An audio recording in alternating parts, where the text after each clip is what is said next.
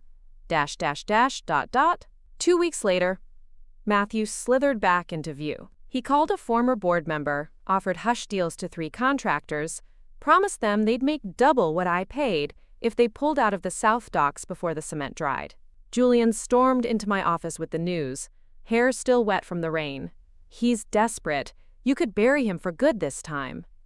"I will," I said. "But on my terms." "Which are?" "Let him do it," I said. "Let him think he's bleeding me. Then when the leaks start to hurt him more than me, we'll twist the knife." "You wanted to see if I'd crack," I said. "You wanted to see if the girl you called a loser still cared what you thought." Her lips twitched. "Maybe. You're disappointed then," I said. "Because she's gone." Felicity sat, crossing her legs like she owned the bench. You know they're still talking about you, right? The family. Mom. Matthew's few remaining friends. They say you've ruined any chance this family has at coming back together. Good, I said. We were never together. She winced. It didn't have to be this way. It always did, I said.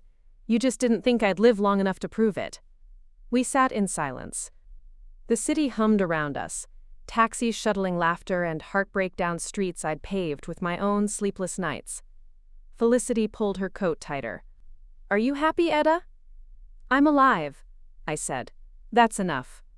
She left before I did. When she was gone, I reached out and touched my name on the plaque. Cold metal, warm fingers, a promise kept the only way I knew how. Alone. .. The days after were a blur. The South Docks proposal passed. Luca called to say he wanted in.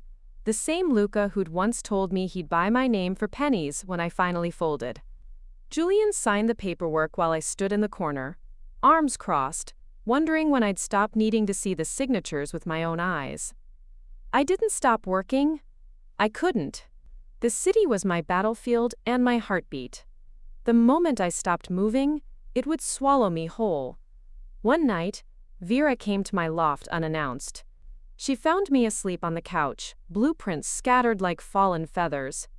She sat on the floor beside me, knees drawn to her chest. You're winning, she said when I stirred. I know, I mumbled. When will you let yourself feel it? When there's no one left to take it away. She didn't argue. She knew the futility. She just reached up and smoothed my hair back, the way my mother never had.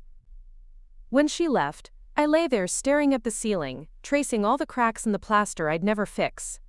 Even the strongest walls fracture.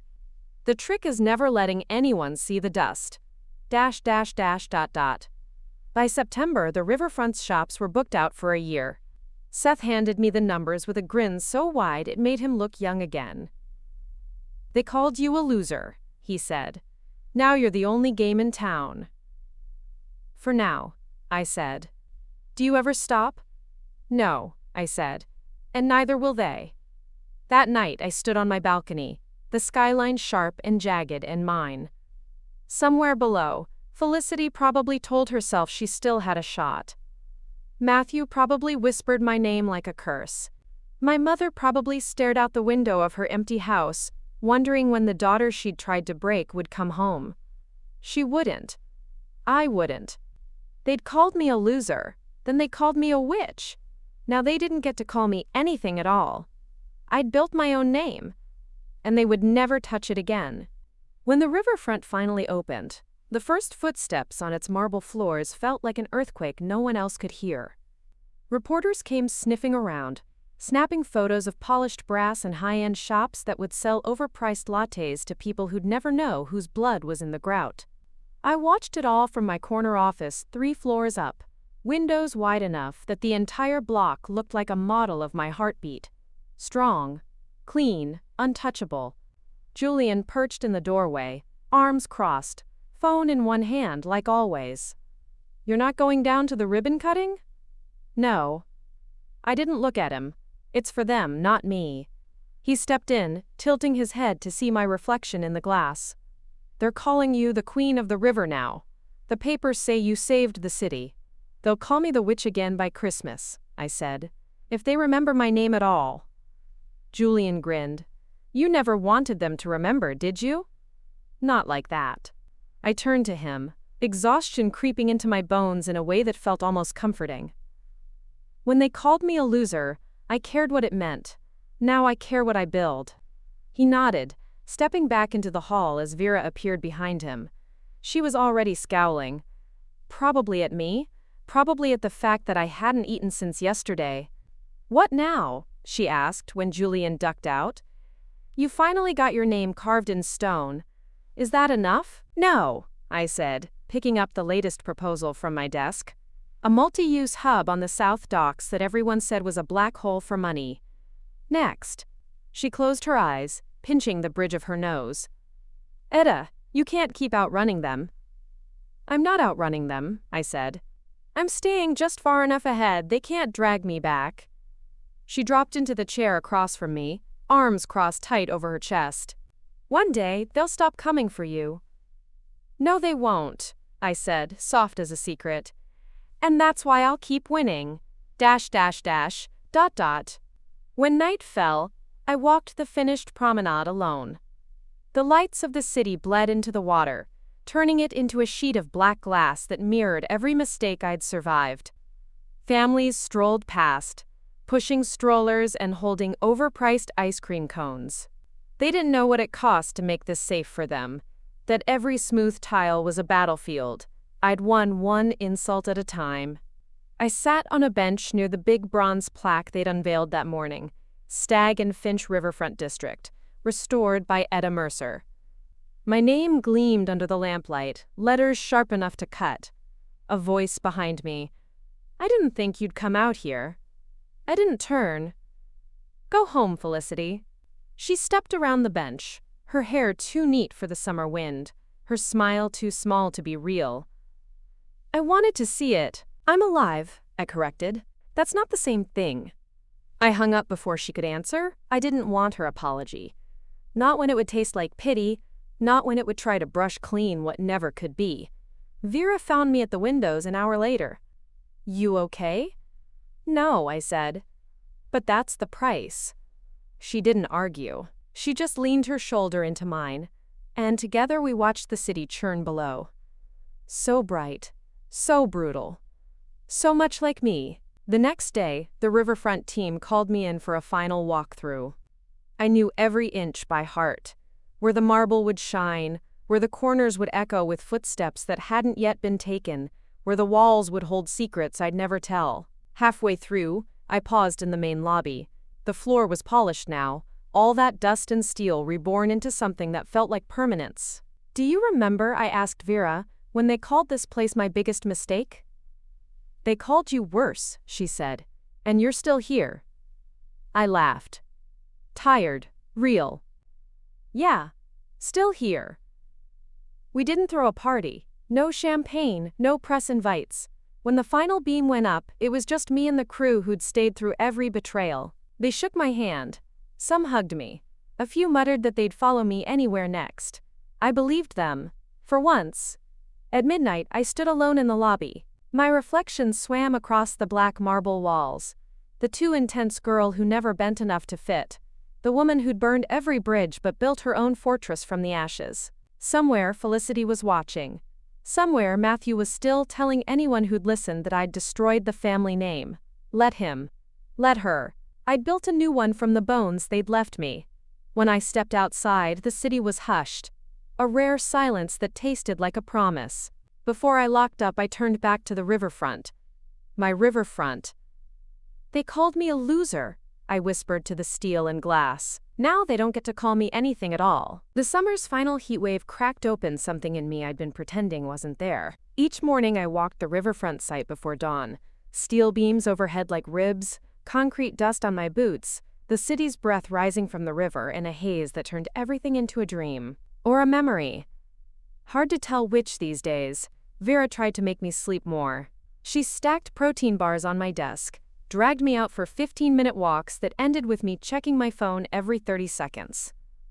Julian kept the press at bay. Seth hovered, always 2 steps behind, always watching me with that look. The one that asked if I'd finally run out of fight.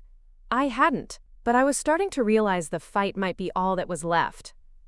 The day Matthew's proxy crumbled, I was in the boardroom before they even called the meeting. The supplier's representative sat there, sweating through his cheap suit, eyes flicking to the folder in front of him like it might bite. You really thought you could skim me and walk away? I asked. My voice was soft. It scared him more that way. I didn't know. You did, I said. You knew. You thought you'd ride Matthew's coattails. Thought I'd be too busy to notice. I pushed the contract across the table. Sign the confession, resign your company from the bid, and get out of my city. He signed. He always would. After, Seth trailed me down the hallway. You look tired, Etta. Really tired. Thanks for the pep talk, I snapped. I'm serious, he said. I know you're not going to stop, but maybe you should. just for a day. I stopped at the window. The riverfront glowed under the late sun, half dressed in glass and scaffolding.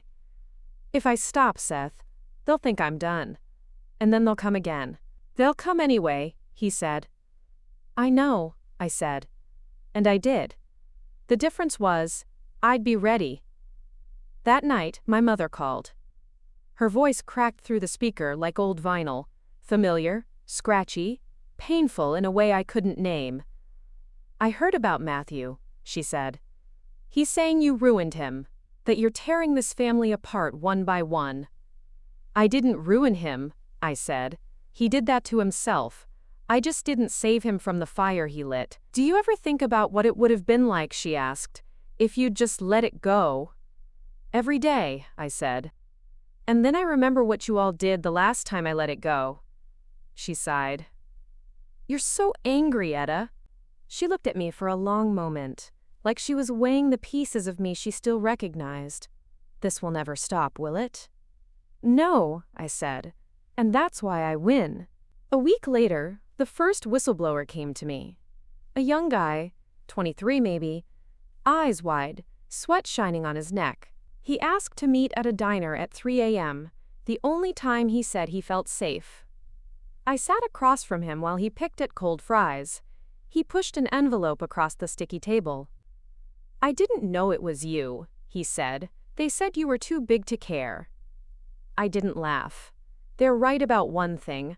I am too big to care about them, not about this. He swallowed. What happens to me now? You did the right thing, I said. Stick with me, and you'll have a job for life. I let him go, watched him disappear into the neon glow. Then I opened the envelope. Enough proof to bury Matthew's little mutiny before it ever reached my front door. By Monday I had the board assembled. No press this time, no whispers in the hallway. Just the cold, clear ledger of betrayal. You know what the worst part is? I said when I dropped the stack of papers in the center of the table. They didn't even believe I'd see it coming. The oldest member, a man who'd once told me I should smile more, yell less, looked down, cheeks flushed. What do you want us to do, Etta? Nothing, I said. I'll handle it. But when the dust clears, remember who put the bricks back together. When the meeting ended, Vera slipped her hand into mine. You don't have to hold it all alone, you know. But I do, I said, because I'm the only one who can. Outside, the city roared. The riverfront's frame cut into the dawn sky like a jagged promise. Felicity was gone. Matthew was next. The family name they'd once dangled like a leash was finally mine to snap in half. This story took us a long time. If you like it, subscribe. Now back to the story. I stood on the unfinished top floor as the sun rose, steel under my boots, wind tearing at my hair, the skyline bleeding orange and red. Below me, the city kept breathing, hungry and restless, just like me. They'd called me a loser once. Then they watched me become the one thing they'd never understand. Unstoppable. The riverfront was nearing its final form when the next crack appeared. The first hints came in small betrayals. A contractor delayed payments to local shops, a supplier cut corners, a new security guard who watched me too closely when I did my midnight walks through the site. I knew the signs. Money makes people greedy. Power makes them stupid. Vera sat at my kitchen island one night, barefoot, her laptop propped open between empty takeout boxes. The blue light made her eyes look tired, but her mouth was set in that thin line I'd come to trust more than most people's smiles. It's him again, she said. Matthew. Or one of his proxies. He's feeding the supplier double contracts. Cheap drywall, overpriced bids. He thinks he'll bleed you slowly enough you won't notice until the project's locked in. I poured myself a glass of water and leaned against the counter. It's never enough for them. She shut the laptop and folded her hands like she was praying. It'll never be enough for you either, you know? Good, I said. If it were, I'd be dead by now. The next morning I pulled Seth into my office. He'd been slouching lately, trying to fade into the walls. He jumped when I slammed the folder onto my desk. You still have the supplier contacts? He nodded. Yeah, Get them in here, today. And find out who else Matthew has in his pocket. I want names. I want receipts. He ran a hand through his hair. Etta, this is going to get ugly. It's always been ugly, I snapped. I'm not interested in pretty lies. I want the truth, however rotten it smells. That night, I didn't sleep. I sat at the riverfront site in my car, rain dripping down the windshield, the building's skeleton lit up by floodlights, and the glow of the city behind it. Each beam felt like a rib I'd grown myself, fragile until I made it iron. When dawn came, Seth delivered. Names. Wire transfers.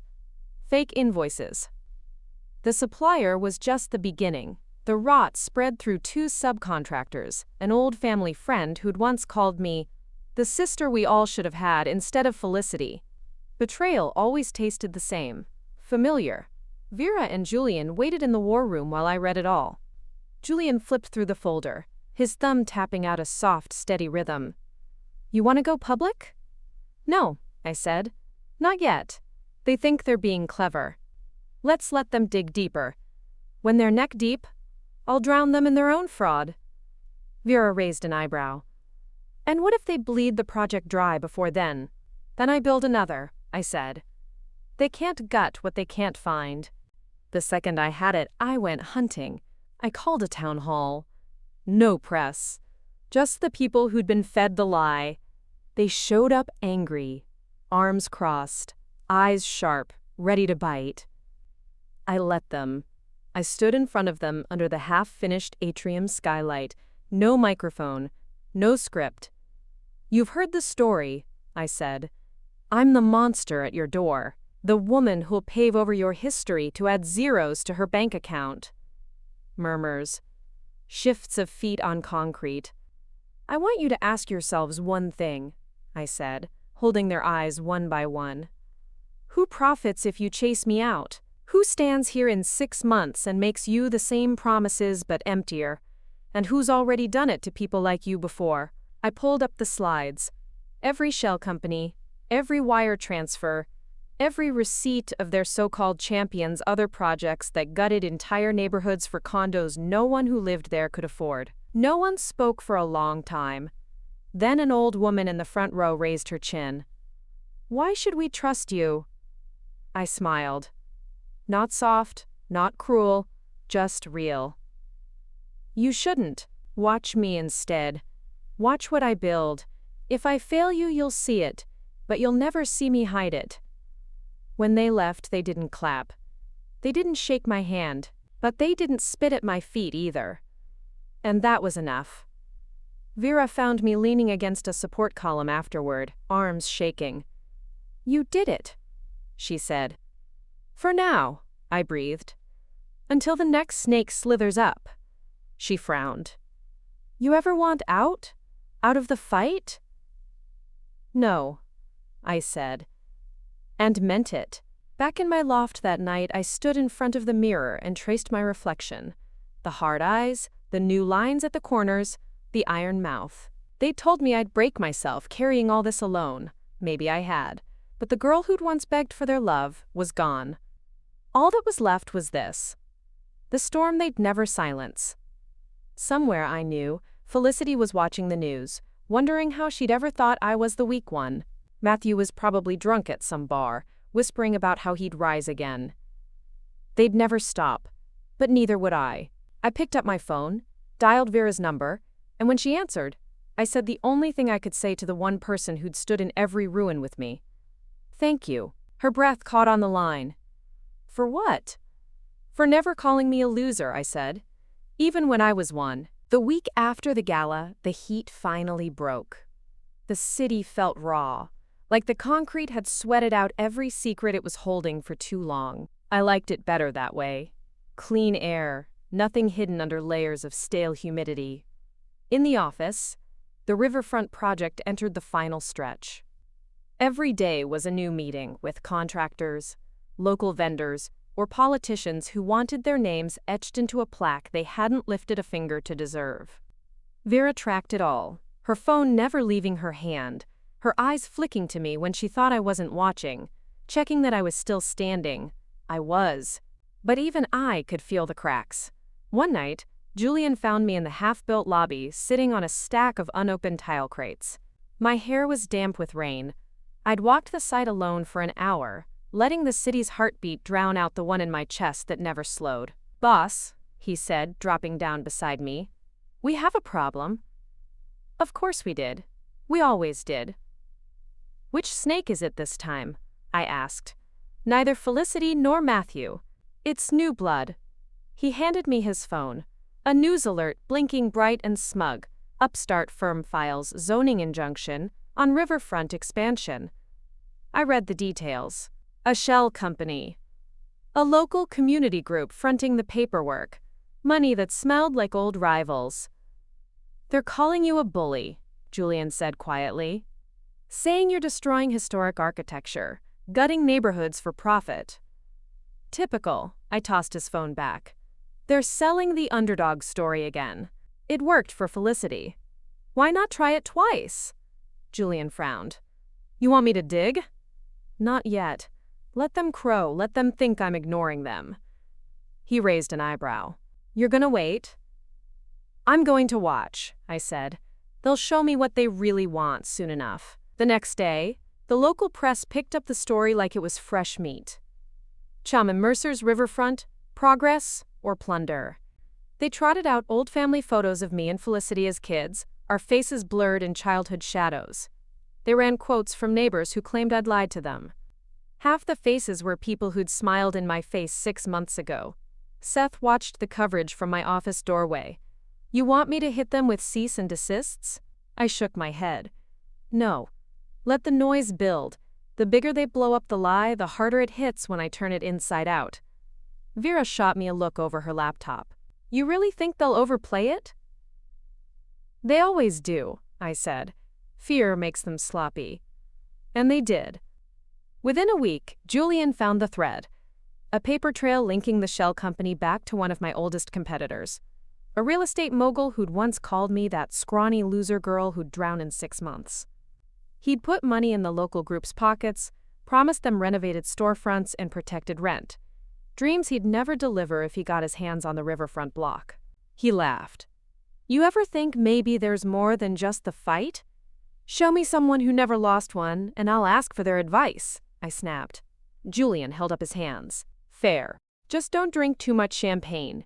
I need you sober enough to scare the next round of developers." The night of the gala, I stood in front of my closet for an hour, staring at a row of black dresses that all looked like armor. Vera sat on my bed, one leg bouncing, the faintest smirk on her lips. "I swear," she said, "it's like you're about to duel someone." "I am," I muttered, yanking a simple silk gown from the rack. "All of them. Every last one." The gala was exactly what I hated. Too bright, too loud, too many hands wanting a piece of me. But when I stepped onto the stage to accept that cheap glass trophy, the hush that fell was worth every fake smile. I held the microphone like a weapon. "People ask how I did it," I said. "How I survived every storm they swore would wash me away. They called me too intense. A loser. They told me to smile more, bend more, be less." I paused. No one breathed. But here's the thing about losing.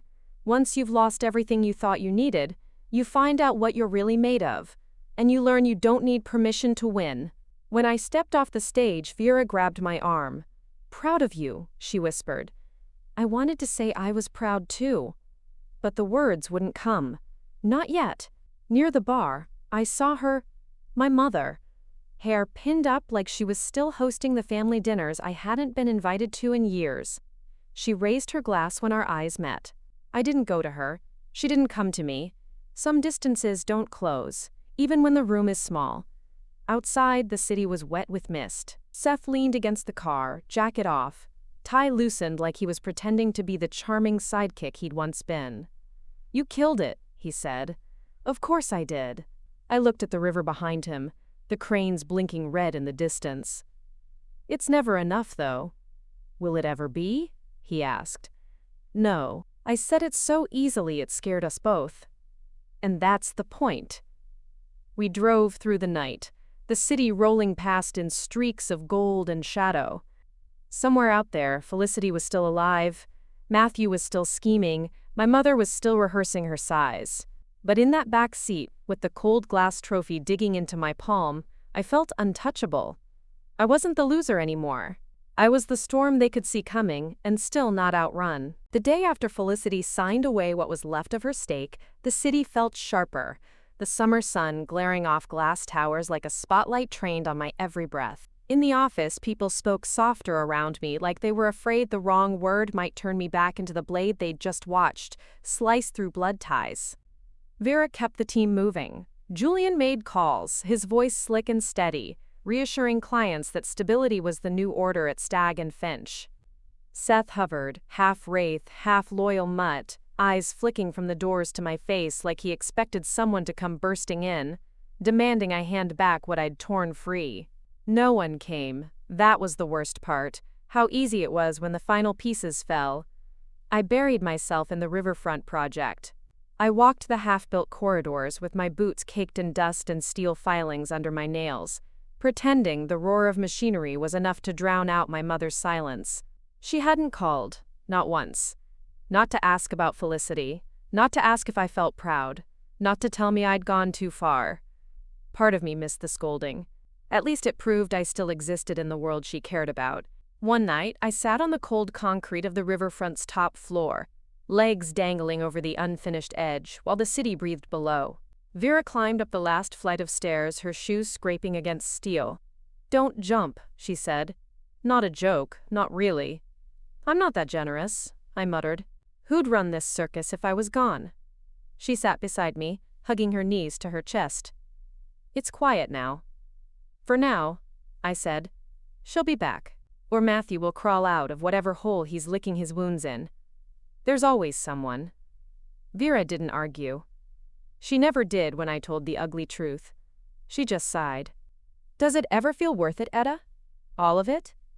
I didn't answer. Not because I didn't know, but because I did. And I didn't have the heart to say it out loud. When we climbed down, my phone buzzed with an unfamiliar number.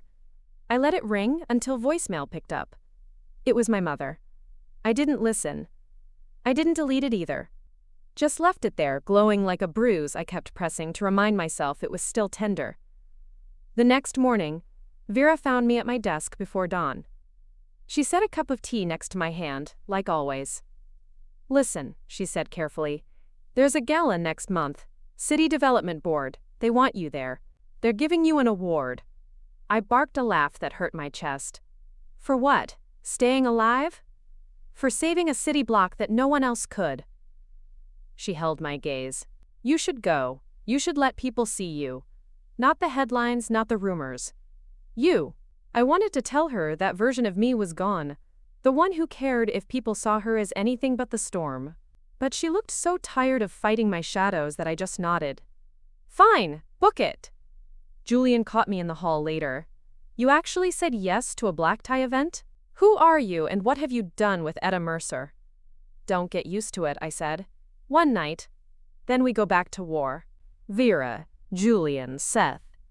Even Luca, the loan shark turned backdoor partner, dialed in from some sweltering villa with a view of a sea he probably thought he owned. I laid out the documents on the conference table. Every line, every transfer, every forged invoice. Julian whistled. "She's cooked." "Not yet," I said. "Not until I say so." Vera narrowed her eyes. "What's the play?" I tapped the final page. The contract clause that gave me the right to press charges, freeze her shares, and lock her out for good. "She wants to see me as a monster," I said. "Fine, I'll be the monster. But I'll do it by the book, with every signature lined up so clean they'll write case studies about how you bury someone without leaving a mark on yourself." Luca chuckled through the speaker. "Cold, I like it." Vera didn't. I saw the doubt in her eyes, the fear that the girl from the sketch was gone for good. But she didn't say it out loud. She knew better. The confrontation came on a Wednesday, a rainy, humid mess of a day when the city felt like it was melting under its own weight. Felicity showed up at the office unannounced, hair pulled back in a too-tight bun, lips painted the same venomous red she wore the night she first called me a loser to my face. She tried to bluff at first, pouted, played the misunderstood sister, even threw Mom's name in like a grenade. You know how she'd hate to see us like this. I let her talk. Let her spin herself in circles until she thought maybe, just maybe, I'd fold. Then I slid the file across the table. She flipped through it. I watched her face crack in slow motion. The widening eyes, the sharp inhale, the way her fingers trembled as she reached the offshore account page. "You can't," she started. "I can," I said. "And I will, unless you do exactly what I say." Her laugh was dry, brittle. "Blackmail, Etta? How noble." "Not blackmail," I said. "Business. You'll sign over your remaining shares. You'll make a statement, full responsibility, no excuses.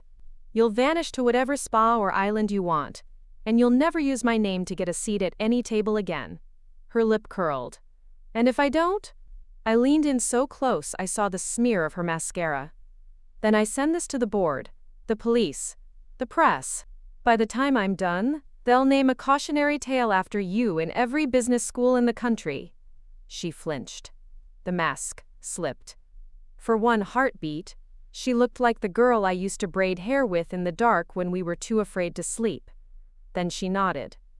"Fine." She signed. When she left, the air felt stale, like something rotten had finally been cut out. I sat alone in the glass-walled meeting room, the city smearing past the windows in streaks of rain. My reflection stared back at me, older, harder, wearing a crown no one could take now. Vera found me there an hour later. She didn't say anything at first, just pressed her palm to the back of my neck like she was checking if I was still real. "You did it," she said finally. I shook my head. "No. I survived it. That's different." Outside, the cranes still swung over the riverfront site, each beam another bone in the skeleton I'd built from spite and stubbornness. My phone buzzed. A new deal. A new fight. Another client who wanted the fire that only I could bring. I thought of Felicity boarding a plane to nowhere, clutching the last scraps of her pride. I thought of Mom, sitting in her big empty house, wondering how the daughter she called too intense had become the one who held the family's name in her teeth. They'd called me a loser. They'd been right, once. But the thing about losers is this: when you learn to stand in the wreckage, there's nothing left they can take. Summer cracked into August like a glass under pressure. The heat felt personal, the kind that stuck to your ribs, no matter how high the office AC roared. Outside, the riverfront project rose floor by floor, steel and glass, all sharp lines that mirrored the spine I'd spent my whole life forging. Most nights, I watched it grow from my office window, the cranes moving in slow, patient arcs that reminded me of sharks circling a shipwreck. I'd built this. Every bolt, every beam was proof I'd taken their insults and poured them into concrete. Vera saw me there one night, forehead pressed to the glass. She said nothing, just nudged a bottle of water into my hand and went back to her spreadsheets. That was our way. She worried for me the way you worry for a wild animal caught in a fence. You want to help, but you know the teeth are coming either way. Felicity stayed quiet. So did Matthew. Seth tracked their whispers. Julian dug through their proxies. But both knew better than to hand me every rumor. I could see it in their eyes when they dropped reports on my desk. "We're keeping you strong. We're keeping you sane." I let them. Some illusions are worth it. It was Seth who found the first real crack. He came to me on a Sunday, eyes ringed red from too many hours staring at bank records. "Lisbon," he said. "Someone's siphoning money through a shell vendor. Tiny amounts, just enough to slide past quarterly audits. I think it's Felicity." I should have felt rage. Instead, I laughed. A low, humorless thing that scraped my throat raw. Of course she is. She never learned any other way. Vera leaned in the doorway behind him, arms crossed tight. "We're going to expose her, right?" "Call the police?" I looked at the skyline past her shoulder. The cranes, the glint of glass in the morning sun. No, Etta, no. I turned back to Seth. Let it run. Keep the paper trail neat. Let her think she's winning. Seth frowned. Why? I let the smile curl up the edge of my mouth. Because when I crush her this time, it'll be public. I want her to watch it fall apart in front of every shareholder who ever thought I was the villain. Vera shook her head. You're playing with fire. I am the fire, I said. She's just kindling. They left me alone after that. They always did when I got that look. The one that said I'd stop seeing them and started seeing the battlefield again. A week passed. Then two. The siphoning grew bolder. Bigger chunks of cash, bolder routing numbers, more brazen paper trails. Every day Seth brought me a fresh report, and every day I smiled like I had a secret. One Friday night Vera found me at my drafting table, the floor littered with old design sketches from when Stag and Finch was just a name scribbled in my college dorm notebook. She crouched beside me, picking up a scrap with my sloppy old signature. You ever miss that girl? She asked. The one who thought all she needed was talent and a good pitch? I let out a breath that might have been a laugh. No, she'd have been eaten alive. She's still in there, Vera said. You just don't let her out much. I met her eyes. She's safe where she is. The world can't touch her in here. She tucked the sketch back into the pile, stood, and brushed invisible dust from her jeans. The world's still trying. Don't let it win. In the middle of the third week, Julian found what I'd been waiting for. Felicity's name on an offshore account, buried under 3 shell companies and an old college roommate's father's trust fund. Amateur work for her, but desperation makes even the smartest people sloppy. I called a meeting. Not the board. Not yet, just my people. The ones who'd stood in the fire with me. You're here because someone told you I'm about to break, I said, voice low enough to force them to lean in. That you need to hedge your bets before the floor collapses. But let me remind you who built this floor you're standing on. I didn't do it by playing nice. I didn't do it by handing out favors to people who'd trade me for the next shiny thing. A hush. Fork stilled. Wine paused mid-sip. I did it, I said, because I don't break. I bend. I bleed. But I don't break. And if you're the kind who needs guarantees and soft touches, there's the door. Follow Matthew's dream of a sandbox where you can pretend the wolves aren't circling. Or stay here and remember whose teeth you're protected by. No one moved. Not one glass clinked. They understood, finally, that a shield like me cost more than they'd ever want to pay twice. When the last guest drifted out, Julian leaned in, voice dry.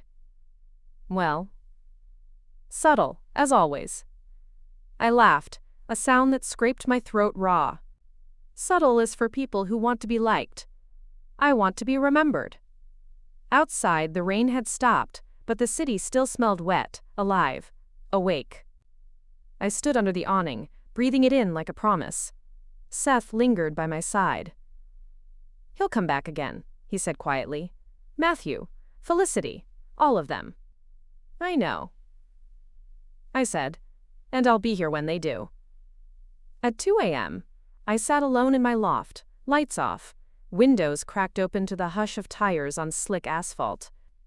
My phone buzzed once, a message from Felicity this time. We need to talk. No, we didn't. I deleted it and let my head drop back against the couch. The city stretched out like a wolf at my feet. Somewhere in that sprawl, 100 new threats waited to find me. And I'd be waiting too. The next morning, Vera found me sleeping at my desk.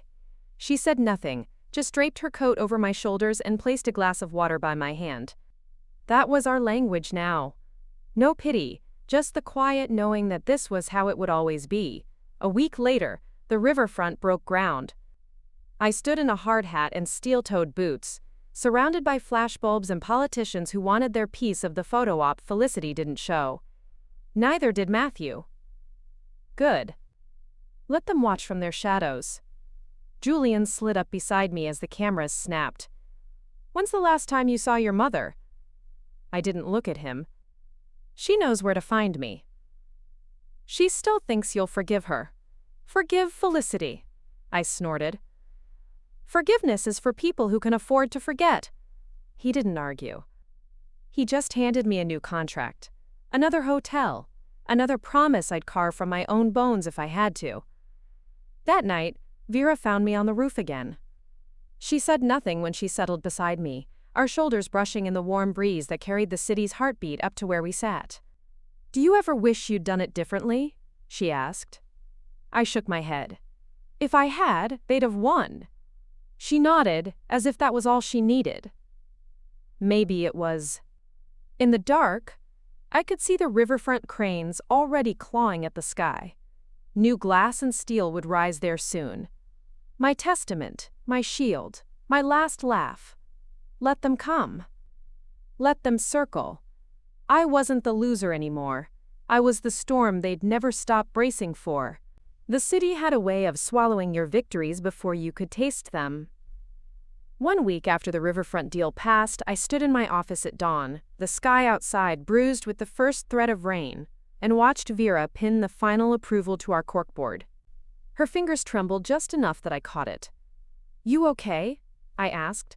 She dropped her hand, face half hidden by her hair. You won. Again. But they're circling, Etta. They always circle. She didn't have to say who they were.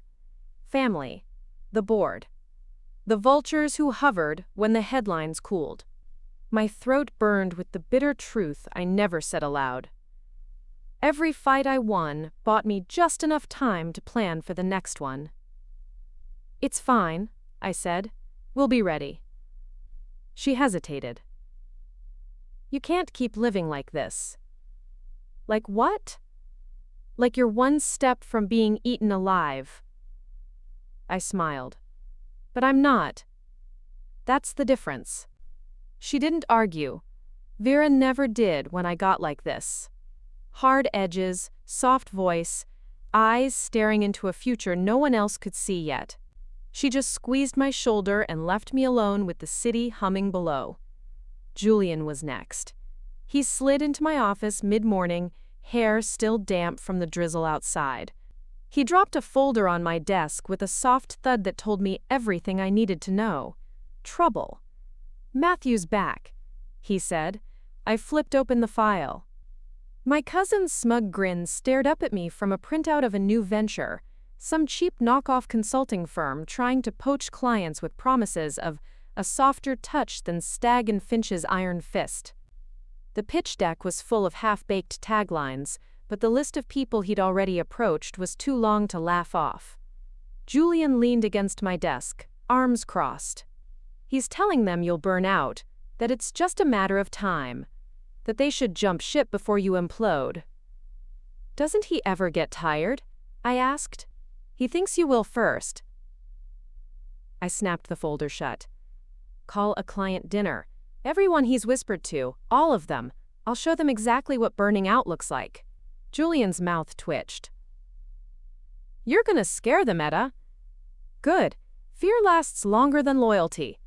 He laughed, and I leaned back, staring at the ceiling until the plaster swirl looked like a storm I'd have to outlast. Again.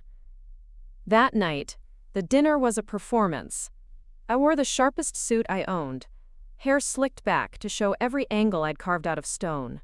Seth stood by the door, Vera handled the guest list, Julian hovered with that same quiet grin that said, let her do what she does best. They came, old clients, new ones, a few fence-sitters who'd been charmed by Matthew's promises of something gentler. They laughed too loud, their wine glasses sweating in their hands. I let them settle. Let them believe I was just there to smile and reassure them everything would stay soft and safe. Then I stood up. Seth frowned. You want to go public? Tell them about what she did? No, I said. They're tired of the family drama. We don't feed that beast again. We show them the numbers, the people who stand to get jobs, the small businesses that'll finally have a foothold. We tell the story she can't, the one that actually matters. Vera nodded. You'll need to be visible, Etta. No more Shadow Queen. You have to stand in front of the cameras and say it yourself." "I know," I said, the words tasting like iron. "Get me a press conference and find out who's feeding her council contacts. If they want a piece of me, they'd better come at me with more than old rumors." The days that followed blurred into sleepless nights. My face plastered headlines again. Reclusive CEO takes the mic. Riverfront queen vows community revival. The old narrative, the loser who couldn't handle family pressure, was dead. Now they called me ruthless, unstoppable, relentless. They meant it as an insult. I wore it like a crown. Felicity tried to crash my press event. I saw her standing at the edge of the crowd, sunglasses too big for her narrow face, lips curled in that brittle almost smile. She looked like a ghost, but ghosts only haunt the living if you let them. When I finished my speech, all hard facts and no apologies, I walked right up to her, cameras still flashing, microphones still warm. "Try it," I said under my breath. "One more move, Felicity, and I'll bury you so deep you'll have to dig yourself out in a different country." She didn't flinch, but she didn't speak either. When she turned away, her heels sank into the grass. Watching her stumble felt like a small mercy. Proof that even snakes slip sometimes. The Riverfront vote came 2 weeks later. I stood in the council chamber, suit pressed to knife-sharp lines, voice steady as I laid out what we'd built, what we'd risked, what we'd save. Julian passed me stats like ammunition. Vera stood in the back, eyes burning into every reporter who dared to whisper. Felicity didn't show up. I half expected her to. Maybe she'd finally learned when to play dead. When the final vote came down, the motion passed with a slim but solid margin. A slow, relieved exhale rippled through the chamber. It felt like the first real breath I'd taken in years. Outside, Seth clapped me on the shoulder, his grin crooked. "Queen Cobra keeps her crown." Vera slipped her arm through mine. "Not a crown," she said, "a sword." I let myself smile just for them. Same thing. That night, I sat on my loft floor, blueprints and empty wine bottles scattered around me. The windows were wide open, the summer air thick, with sirens and laughter drifting up from the streets. Somewhere below, the city pulsed, alive because I'd refused to die small. A text pinged my phone. Felicity, of course. One line, sharp as a needle. "This isn't over." Asterisk, asterisk. I typed back, "No, it never will be." And I meant it. There'd always be another storm, another snake in the garden, another bite to brace for. But I'd learned to taste the venom and spit it back twice as strong. I looked out at the riverfront in the distance, cranes and steel skeletons, the heartbeat of my future rising from the ruins. They'd called me a loser at Thanksgiving. Then they watched me turn every insult into iron. Let them watch, let them whisper. I'd already survived the worst of them. When summer came, the city shifted. Windows flung open to let out stale heat.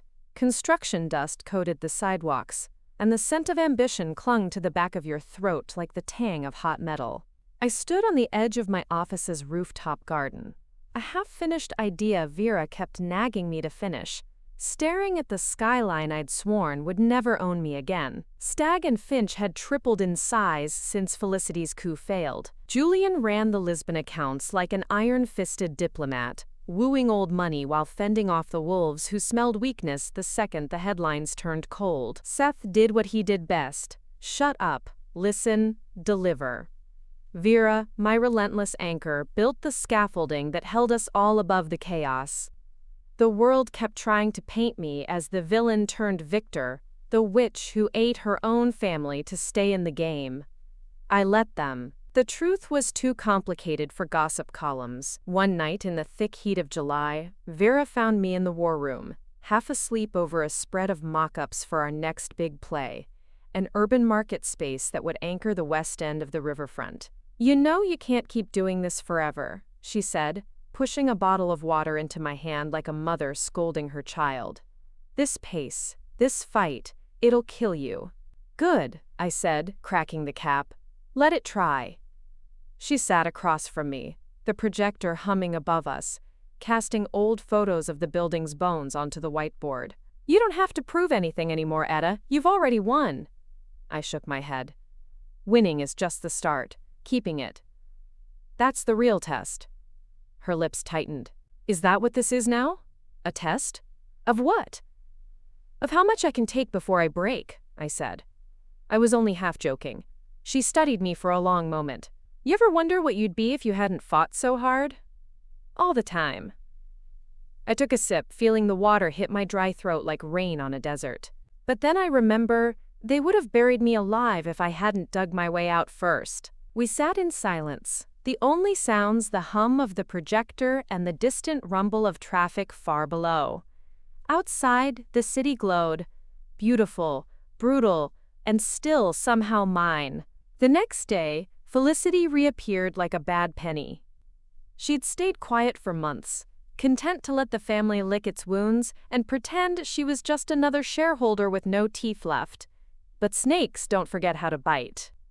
She cornered Seth by the elevators, voice low but sharp enough that Vera overheard. He came to me that afternoon, shoulders hunched like a kid who'd broken something he couldn't afford to fix. She's sniffing around the riverfront project, he said. Claims she has friends on the city council, says she could help smooth things out. I laughed so hard I choked. Of course she does. She thinks if she slides her way in, she'll get her claws back on the board. She's desperate, Etta, Seth said. She's going to find someone to back her eventually. Someone who wants a piece of you more than they want a stable deal. I pushed away from my desk. Good, let her try. Julian called an emergency meeting that night. We gathered in my office, me, Vera, Seth, and him, each of us clutching a glass of whiskey like it was a shield. Julian flicked through slides on the screen, maps, proposed zoning changes, whispers of backdoor deals Felicity had dangled in front of old allies who should have known better. She's playing the sympathy card again, Julian said, telling them you're too aggressive, that you'll scare off the locals, ruin the character of the neighborhood. All she needs is one major investor to buy her story. Vera snorted. The character of the neighborhood? It's abandoned warehouses and rats the size of cats. That's the story, though, Julian said. They eat up the underdog spin. Local girl saves the riverfront from the big bad witch. I swirled the whiskey in my glass, so we remind them who the real underdog is. He sputtered something about votes, about power structures and bylaws. But I'd already walked out. Vera caught up with me in the hallway, breathless, eyes gleaming. Board's in shock, she said. Half of them never saw him coming. The other half just realized they'd bet on the wrong horse. Good. I stopped at the window, staring out at the city smudged with early morning light. It's time to prune the tree. We spent the next 48 hours burning dead wood. Matthew's allies folded one by one when they realized I had the contracts, the goodwill, and the cash flow to squeeze them out. Some tried to beg. Some threatened. None survived the week with their titles intact. By the time it was over, the staff called me Queen Cobra behind my back. I heard it once in the elevator, a junior designer whispering it like a dare. When she saw me, she turned white. I just smiled. Let them fear me. It was better than them underestimating me. The day after Matthew signed his exit papers, Mom called. I let it ring 4 times before I answered. Hello, Mother. Her sigh crackled through the line like static. Do you ever get tired, Etta? Yes, I said, but I don't stop. I saw what you did to Matthew, to Felicity, to Seth. They did it to themselves. She was silent so long I thought she'd hung up. Then, softly, you always were too much for this family. Too sharp. Too loud. I pressed my forehead against the window, the glass cold against my skin. You're right, and I'm done apologizing for it. You'll die alone, she said. Not cruel, just certain. Maybe, I said, but I won't die small. When I hung up, my hand trembled. Just a little. Vera found me in my office later, eyes puffy from sleep she hadn't gotten. You okay? She asked. Define okay, I said, my laugh too sharp. She handed me a glass of water. When's the last time you slept in a bed? I looked around the office. My fortress, my battlefield, my home. Does this count? She snorted. No. We sat in silence, the city humming around us, the building creaking like an old ship. Finally, she said, "You can let people help you, you know." "I know," I said. "But not them. Not family." She didn't argue. She just squeezed my hand once and left me there with the ghosts. By spring, Stag and Finch had grown 3 new divisions. The Lisbon Hotel became a blueprint for half a dozen other projects, each more ambitious than the last. Luca's loan was paid off 3 months ahead of schedule. My name stopped being a cautionary tale. It became a legend people whispered about in the same breath they used to curse me. Sometimes Felicity showed up at the office. She'd nod to me across the room, eyes careful, voice quiet. She never asked for more than what she was given. I wondered if she'd finally learned what it meant to kneel. Or if she was just waiting for my guard to drop. It didn't matter. I'd built my walls high enough now that no one would scale them again. One night, long after everyone had gone, I sat on the roof of the building, legs dangling over the edge, the city spread out below like a map of all my mistakes. I thought about the loser they'd called me, the girl who'd hidden in bathrooms, who'd said yes when she meant no, who'd begged for scraps at the table. She was still in me, somewhere, but now she had claws. Now she knew the price of survival. My phone buzzed beside me. A text from Vera. "You okay?" Asterisk, asterisk. I didn't answer. Instead, I tilted my head back, let the wind slap my cheeks raw, and let myself feel it all. The victory, the loneliness, the hunger that never really goes away. They'd called me a loser. I'd learned to win, and I'd never let them forget it. I came back from Lisbon to a city that felt different, as if the storm I'd weathered had left behind a clean slate only I knew how to write on. But the slate was cracked. The more my name hit the headlines, visionary CEO triumphs over family betrayal, the more I felt the tremor under my feet. Power has a weight you can't share, no matter how many people clap you on the back and call you unstoppable.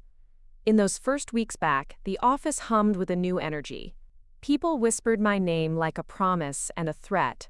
Freelancers lined up for contracts, big clients offered exclusive deals, and investors who once backed Felicity suddenly acted like they'd always been on my side. I'd be lying if I said I didn't savor it. For the first time, they weren't asking if I could lead, they were asking how they could follow. But power attracts rot too. It leaks in through the smallest cracks. Vera saw it before I did. She always did. She sat across from me one late Thursday night, legs tucked under her in the big leather chair, a spreadsheet glowing in her lap. "Your cousin," she said without looking up. I knew what was coming. "Which one?" "Matthew," she said. "He's been calling the partners behind your back. Wants to restructure leadership before the new quarter starts. Says it's not healthy for one person to have this much control." I laughed, bitter and soft. "Where was he when Felicity tried to torch the place?" Vera's eyes flicked up. "You know him. He wants what he thinks is safe, not what actually is." Safe. I tasted the word, letting it sour on my tongue. He wants his peace, that's all. She closed her laptop. "Want me to handle him?" "Not yet."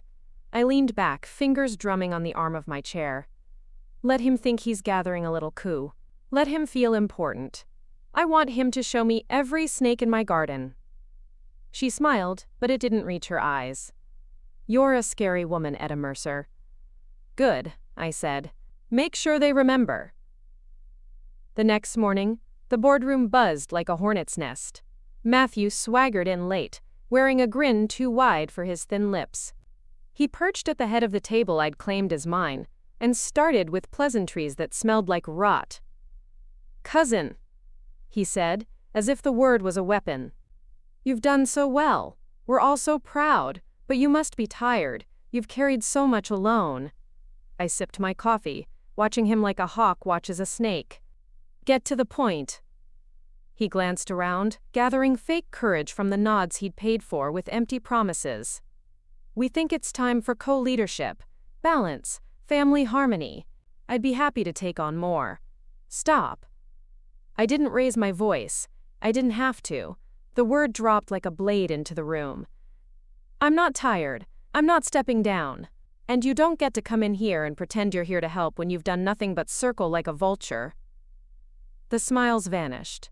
He tried to recover, leaning forward, palms up like he was about to pray. Etta, come on, we're family, it's not healthy. Healthy? I hissed. Did you call it healthy when Felicity stole from me? When she nearly sank the company you all eat from? Where were you when Mom called me every night crying because she couldn't stand the embarrassment of a daughter who wouldn't lay down? His lips parted, but I didn't let him speak. You think you're the answer? You think you can lead what I built?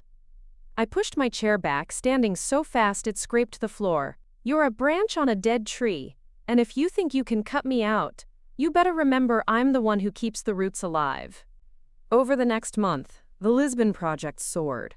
Luca, true to his word, or maybe just true to the ironclad contract I'd forced him to sign, didn't breathe down my neck once. His people handled the last-minute supply chain scramble with ruthless efficiency. By the time the opening night arrived, the hotel gleamed like a polished dagger against the city's aging skyline. I flew in 2 days early, holed up in a suite that overlooked the ocean. It should have felt like victory. It almost did, until the second night when a knock at my door dragged me from my bed. Felicity, hair damp from the rain, shoulders stiff. She looked less like my sister and more like a stray cat waiting for a scrap. You followed me, I said flatly. May I come in? Her voice was small, almost childlike. I should have slammed the door, but I stepped aside. She paced the length of the suite, trailing her fingers across the marble countertop, the windows, the fresh flowers someone had left that morning. Finally, she stopped in front of me. I want to apologize, she said. I barked a laugh. Don't insult me. Her eyes flickered. I mean it, I did terrible things. To you, to the company, to everyone who trusted me. And? She swallowed, throat working like she was forcing poison down. And I'm sorry. I watched her carefully, searching for the trick, the hidden blade she always kept behind her back. But there was no smirk, no sly tilt to her head, just Felicity, hollowed out, eyes rimmed red. I don't expect forgiveness, she said. I just needed you to hear it from me. So now what? I asked. You say sorry and we hug it out? You think this makes us sisters again? Her mouth trembled. I don't know. Maybe I just wanted to feel like I'm not completely alone. The thing was, I believed her. That was the cruelest part. I believed she felt alone. But that didn't mean I owed her anything. I crossed my arms. Go home, Felicity. Fix your mess. Or don't. But don't stand here acting like you're the victim of your own choices. She flinched, but nodded. Okay. As she turned to leave, I called her name. She paused at the door. You want to rebuild? I asked. Then prove you can stand the storm like I did. No shortcuts, no scapegoats. She didn't say anything. The door clicked shut behind her, leaving the room too quiet. The next night, I stood on the rooftop terrace of the Lisbon Hotel, champagne glass in hand, the sea crashing far below. Investors mingled. Music drifted like a heartbeat through the winter air. Seth stood by the railing, laughing with Julian, both of them more relaxed than I'd seen them in months. Vera sidled up beside me, her own glass raised. To us, she said. To survival, I corrected. She clinked her glass against mine, eyes gleaming. Same thing for you, she was right. Survival was victory. Survival was enough. When the party ended, and the last suit slipped out into the night, I stood alone on that terrace.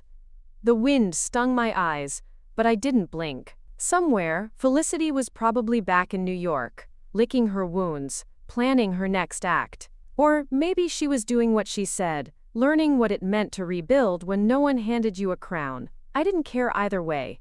Not anymore. The city below pulsed with light, and for the first time in my life, it felt like it was mine. Not because I owned every square inch of it, but because I'd stopped asking for permission to stand here at all.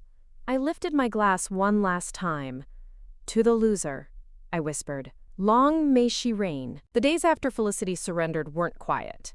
If anything, the silence she left behind was louder than her voice had ever been. In every meeting room, in every hushed hallway conversation, people felt the shift like a crack in old marble. The empire she'd tried to carve out for my work now stood fully in my hands, and they didn't know whether to thank me or fear me for it. I let them wonder. I'd spent half my life caring what they thought. That was over now. Felicity showed up at the office every day that week, like clockwork. She perched in the glass-walled meeting room she once treated as her private kingdom, head bent over spreadsheets she could barely read. She didn't speak unless spoken to. She didn't look me in the eye unless forced. Seth avoided her completely. Vera didn't bother hiding her disdain. Julian acted like she didn't exist at all, which might have been worse than open hatred. But me? I watched.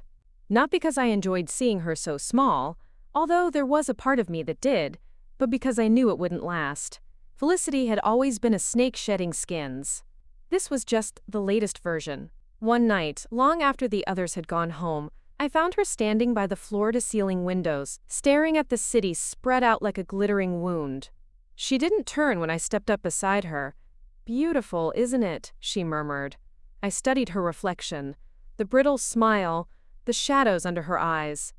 "Depends on what you're looking for." Her lip twitched.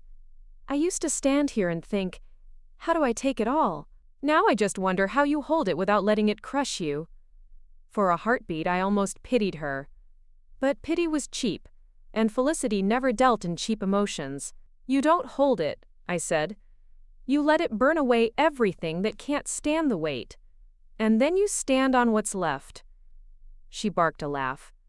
"So poetic. Still think Dad would have picked you in the end?" I shrugged. I stopped asking what Dad would have done the day we buried him.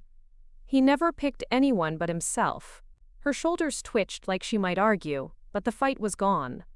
She turned back to the window, and I left her there, a ghost flickering in the city lights. The next morning, Seth found me hunched over the new expansion plans for the Lisbon property. He hovered, clearing his throat twice before I finally glanced up. "Spit it out," I said. "She's meeting with Mom," he said. "In your mother's apartment uptown. They're planning something." I rubbed my temples. "Of course they are. You want me to tail her?" I arched an eyebrow. "You think you'd get within 10 feet before she spotted you?" He flinched. "Point taken." I closed the folder. No, let her talk. Let Mom whisper about loyalty and forgiveness and whatever else helps her sleep at night. Felicity wants her inheritance back. She can get in line. He lingered. "Doesn't it bother you? After everything she did?" "Of course it does," I said. "But you can't hate a snake for biting you. You just learn not to reach into its cage again." He cracked a tired smile. "You're terrifying, you know that." "Good," I said. "Remind the others." He left me there, alone with my scribbled plans and the muffled city noise below. Outside, snow had begun to melt. It dripped from rooftops like the city was weeping itself clean. But some stains never washed out. They just sank deeper into the brick. I almost smiled. Almost. At noon, the presentation went live. Investors dialed in from 4 continents, the video feed bouncing between Lisbon's sweeping lobby and our New York office, where I stood behind the podium, every word measured, every promise backed with the numbers Felicity had spent months trying to warp. When the last slide flickered off the screen, the applause, digital or not, felt real enough to taste. I saw the way the team stood taller, the way Seth's shoulders dropped like he'd finally unclenched his guilt. Even Julian allowed himself a half grin, but I didn't let myself celebrate. Not yet. An hour later, my phone buzzed with a single message. "She's here. Asterisk, asterisk." I looked up to see Vera in the doorway, her expression somewhere between triumph and disbelief. "She showed up in person. Said she wants to see you." "Good," I said. "Send her in." Felicity walked in like she owned the place, but this time, the veneer was cracked. Her hair was immaculate, but her eyes looked hollow, like she hadn't slept in days. She didn't waste time. "You win." I tilted my head. "Do I?" She laughed, but it sounded brittle. "I'm done fighting you. I'm out of money, out of allies. Dad would have hated this." "Dad would have loved it," I said softly. "He always wanted us to eat each other alive, so he could crown a favorite." Her jaw tightened. "So what now? You cut me off? Banish me forever?" I studied her. My sister. My oldest enemy. My oldest mirror. No, I said at last. You want to stay? Stay. But you stay under me. You report to me. Every dime, every deal, every client. No secrets. No side plays. You want to be a part of this family? You do it on my terms now. She opened her mouth. To protest, to hiss, to spit venom. But nothing came out. Her shoulders sagged. You think you've won, she said. So low I almost didn't catch it. No, I said, leaning back in my chair. I know I have. Outside, the snow had finally stopped. The sun carved pale gold through the clouds, painting the skyline like a promise kept. This was mine now. The scars, the throne, the freedom I'd fought for with every jagged piece of my heart. Let Felicity watch. Let the world watch. I'd been the loser once. Never again. She flinched, just a fraction, but I saw it, and I knew she saw that I saw. Without another word, she turned on her heel and walked out. Her perfume lingered after the door clicked shut. Gardenias and something rotten beneath the sweetness. Vera slipped back in, eyebrows raised. Well? She's scared, I said. She'll make mistakes now. You think you've broken her? I shook my head. No, but she's cracked. That's all I need. The next few days blurred into a vicious rhythm. Meetings. Calls. Tiny fires that flared up every time Felicity found a new idiot to whisper to. But with each attempt, she slipped. An email too desperate, a promise too big, an ally she leaned on too hard until they buckled under the weight of her demands. One by one, the cracks widened. On the night before the Lisbon launch, I found myself back at my loft for the first time in what felt like a century. The place smelled like stale coffee and old drafts. I stood in front of my bathroom mirror, brushing my teeth like it was a ritual to ward off ghosts. My reflection looked older than it had when this began. Eyes ringed dark, jaw tighter, shoulders squared like they'd fused into steel. I thought of my father, the way he'd call me intense, like it was an insult. I thought of my mother, her phone calls I'd let go to voicemail. I thought of Felicity, pacing her penthouse, clawing at whatever scraps of leverage she still thought she had. And then I thought of tomorrow, the Lisbon reveal, the culmination of a year's worth of fights and loans and sleepless nights. The piece that could turn the tide for good. I spat out the toothpaste, gripped the edge of the sink. One more day, I whispered to my reflection. One more day, and you bury her for good. Sleep came in fits. When dawn finally clawed its way through my blinds, I was already dressed. Black suit, no jewelry, except my grandmother's signet ring, its edges worn smooth by years of fidgeting. At the office, the team was waiting. Seth looked like he'd aged a decade in a week. Vera was buzzing on her third espresso, Julian pacing with a tablet in one hand, the other flicking through emails like rosary beads. Lisbon's online, Julian said as soon as he saw me. Press invites went out at 6. Lucas people wired the last bit of the float. If we keep the numbers moving, Felicity can't freeze us again before we launch. Good, I said. How's she doing? Vera snorted. She's burning every contact she has left. Even her fiancé dumped her last night. I raised an eyebrow. He dumped her? Left a note in her penthouse, Vera said. Guess he got tired of being her emotional ATM, Vera hissed. You sure you want to do this alone? I held her gaze until she stepped back. I've been alone with Felicity my whole life. This is nothing new. It took her exactly 68 seconds to reach my door. I heard the click of her heels before I saw her. When I opened it, the cold came in with her, stinging my eyes. Nice place, she said, sweeping her eyes over the office like she was mentally redecorating. All this glass. No secrets, huh? I stepped aside, motioning her in. If you want tea, help yourself. She didn't move to the kettle. Instead, she circled my desk, fingers trailing over the whiteboard crowded with arrows and scribbled notes. Her eyes snagged on Luca's name, the interest rate circled twice in red ink. You sold your soul to a loan shark. How desperate you must be, she said softly, that familiar curl at the corner of her lips. Dad would've. Dad's dead, I snapped. And so is your little coup. She turned to face me, and for a heartbeat, I saw the girl we used to be. Tangled hair, scraped knees, laughing too loud in the back garden. Before Mom called us in for dinner, we'd eat in silence. But then her eyes narrowed, and that ghost vanished. You know you can't keep this up forever, she said. You might have won the board, but the shareholders will come sniffing for blood the second you slip. They always do. I crossed my arms. Then I don't slip. Nobody's perfect, Etta, not even you. Especially not you, I shot back. The grin faltered. So what now? You run Luca's money dry patching holes while you wait for me to disappear? Newsflash. I'm not going anywhere.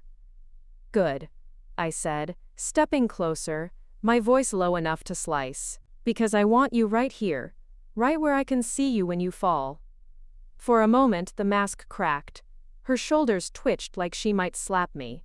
But instead she stepped back, lips twisting into that perfect poisonous smile. You're still that little girl, you know, hiding behind big words and bigger walls. You can't be loved, so you make yourself too sharp to touch. And you know what? That's why you'll always be alone, Etta. You'll win, sure. You'll bury me if you can.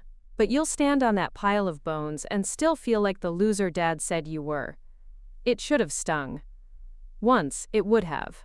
But I felt nothing, just a hollow thrum, like a storm that had already blown through.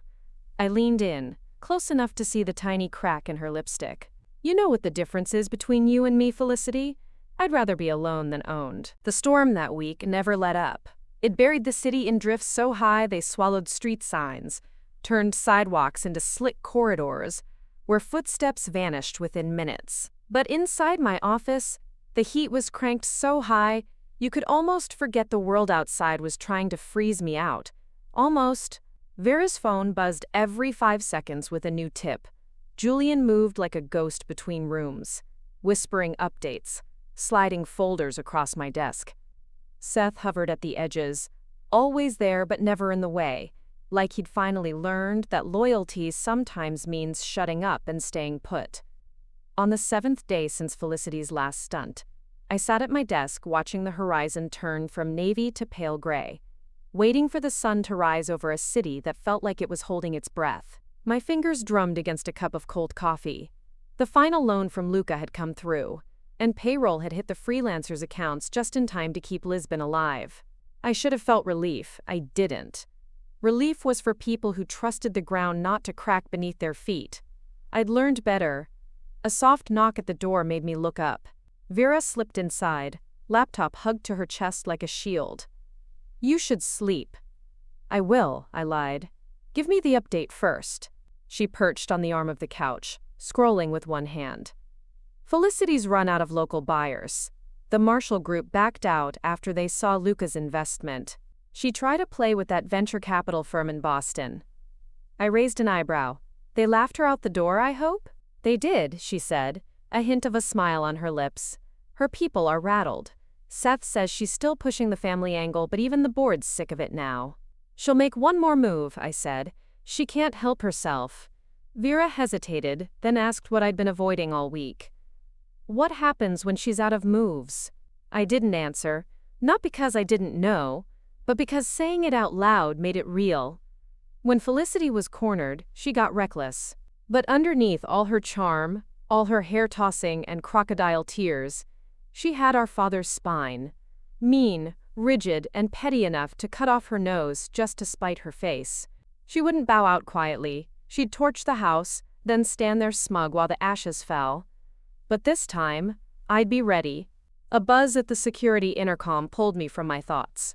I crossed to the console by the door and pressed the button. The camera flickered to life, and there she was. Standing in the snow, her white coat cinched tight at the waist like armor.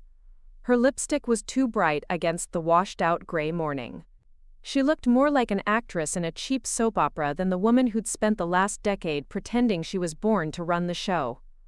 Vera came up beside me, eyes wide. "She's here? Now?" I pressed the speaker. "Come up." I didn't look up. Then she remembers I'm the sister she called a loser for 20 years. And I remind her what happens when you bet against me. The snow outside turned to sleet, tapping at the windows like 1,000 little fists. Somewhere, Felicity was probably on another phone call, whispering poison into someone's ear. But for now, I had the loan. The lights would stay on, the freelancers would finish Lisbon, and my war map had more lines drawn through her name than ever before.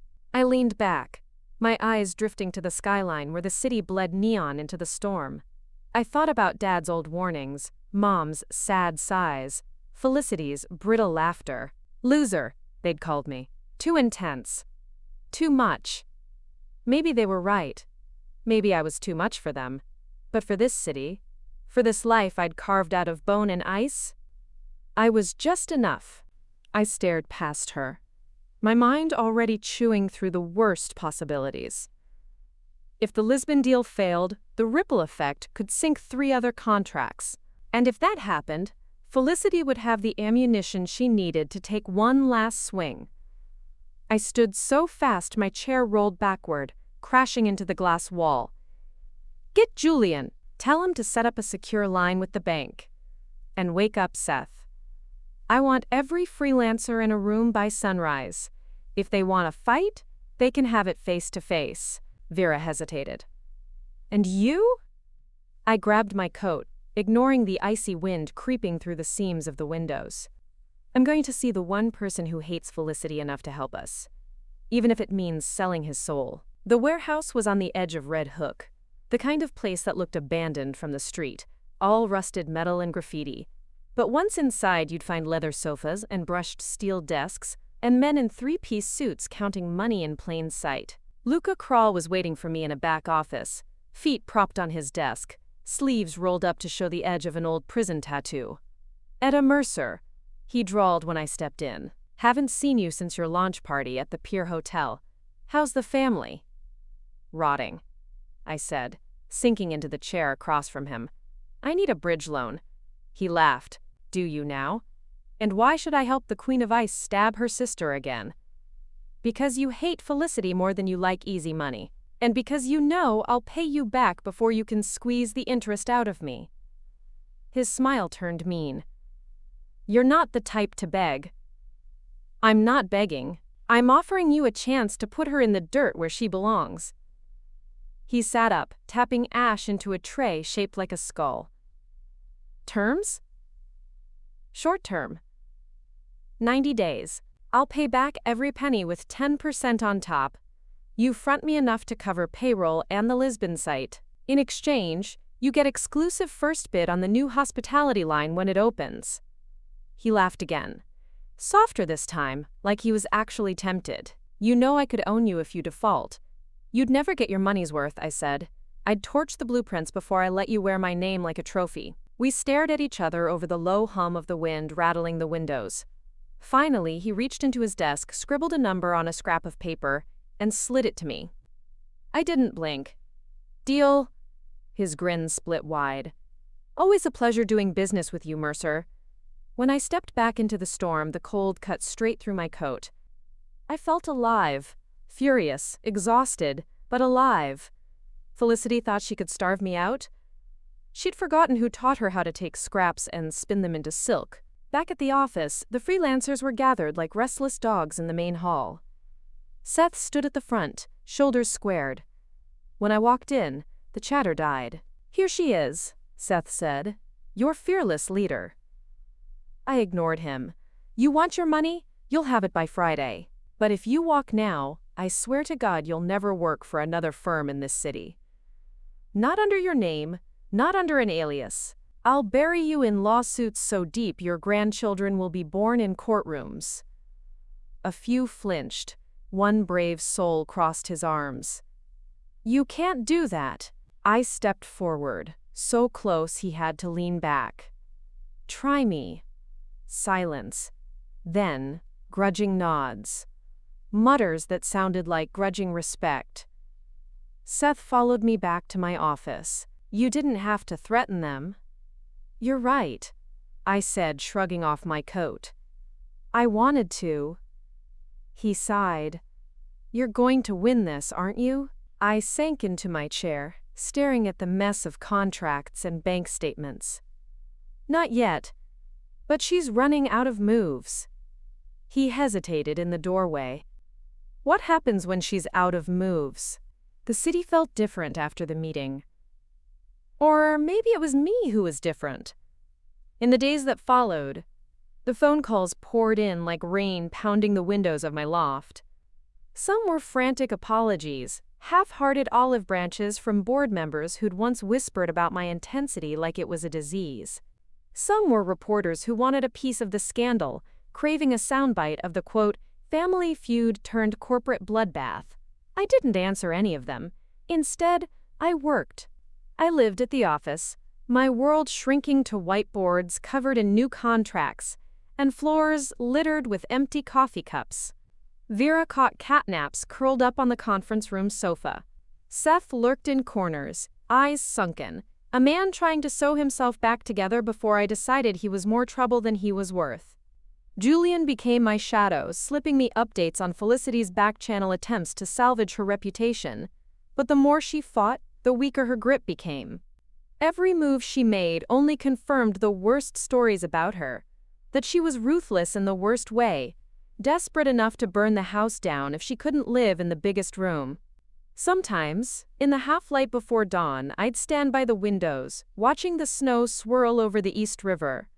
In those quiet hours, I'd think about Dad, about the way he'd pat my head when I was small, telling me not to worry my pretty mind with grown-up things, about how he'd whispered to Felicity behind closed doors, teaching her how to charm, how to bend people until they broke without realizing they'd ever bent at all.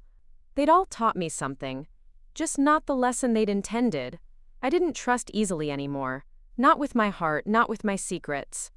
But I did trust the math, the books. The cold, hard facts, numbers didn't lie, and right now, they were the only reason I could still see a way out of the storm. On the 5th night after the vote, I was in my office when the building went dark. At first, I thought it was a storm surge. The wind had been battering the windows so hard it sounded like the whole floor was crying. But then the generator kicked in, humming a low, steady growl under my feet. Vera appeared at my door, backlit by the weak emergency lights. You see this? I gestured at my window. It's a blackout. What do you want me to do? Go out there and fight the wind? She stepped inside, eyes glittering. It's not the weather. Felicity filed a motion to freeze our operating accounts again. The bank system glitched when the injunction hit. They froze the payroll line too. I rubbed my eyes. Perfect. She wants the staff to panic. They're already panicking. Vera sank into the chair across from me. We've got freelancers threatening to walk, and the Lisbon project is half built. If they walk now, we'll default on the deadline. When I stepped out into the corridor after that declaration, the office felt different.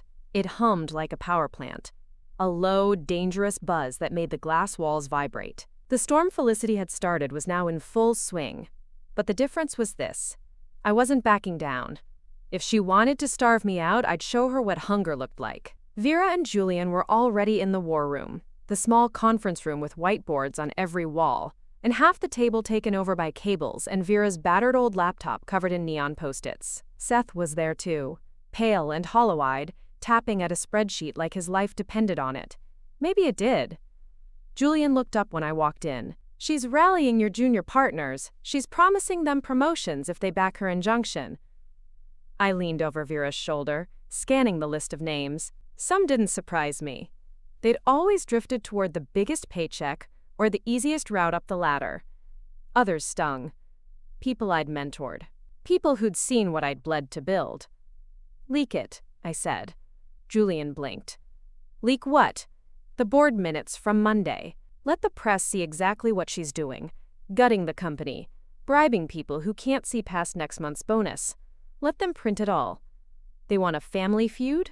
Give them front row seats. Seth flinched. Vera nodded grimly. You sure you want this that public? I'm sure, I said.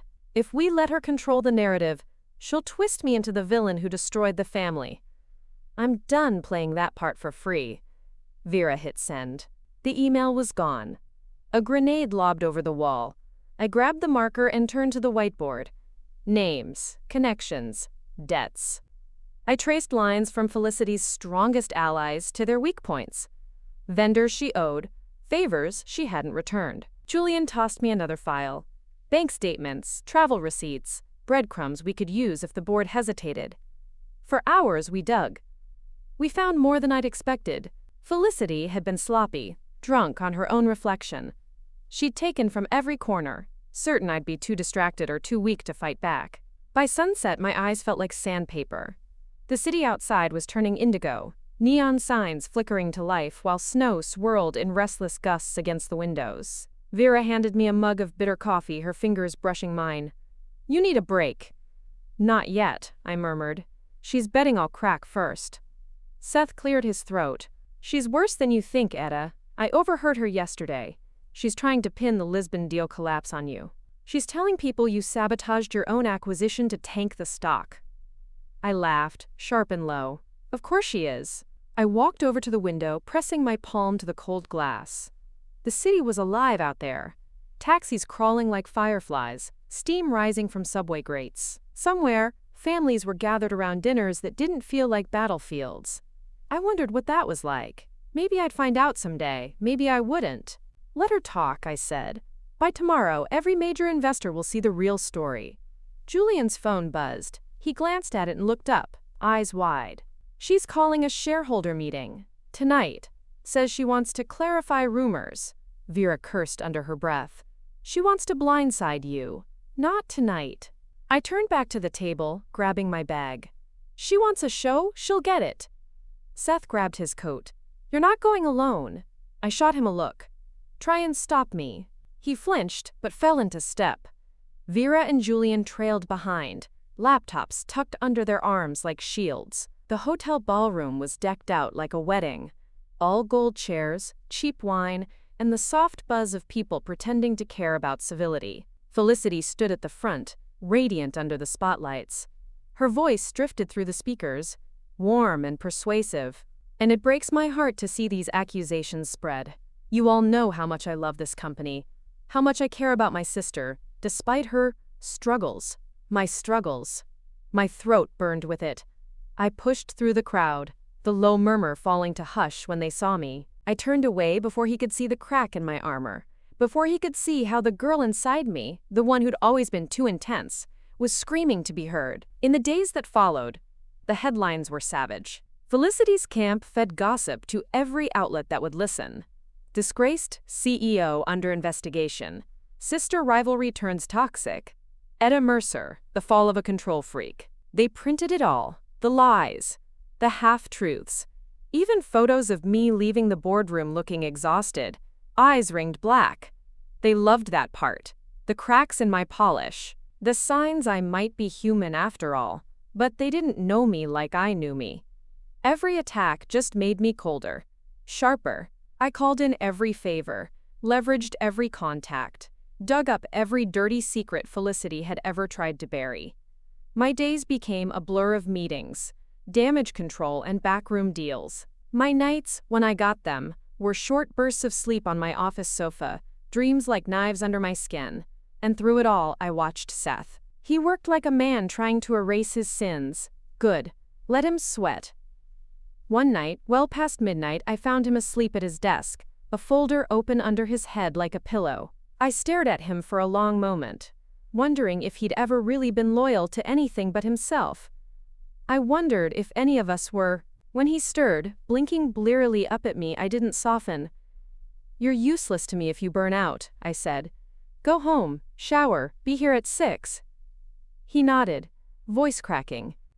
Got it, boss. Boss. The word tasted sweet, but I knew better than to trust sweetness now. The next morning, Vera burst into my office without knocking. Her hair was wet with snow, coat dripping onto the floor. Vera. She's done it, she gasped. Felicity's filed an injunction. She wants to freeze the company accounts until the board votes. She's trying to starve you out, Etta.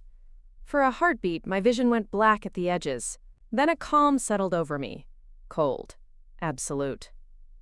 Then we hit back harder, I said. Get Julian, get Seth.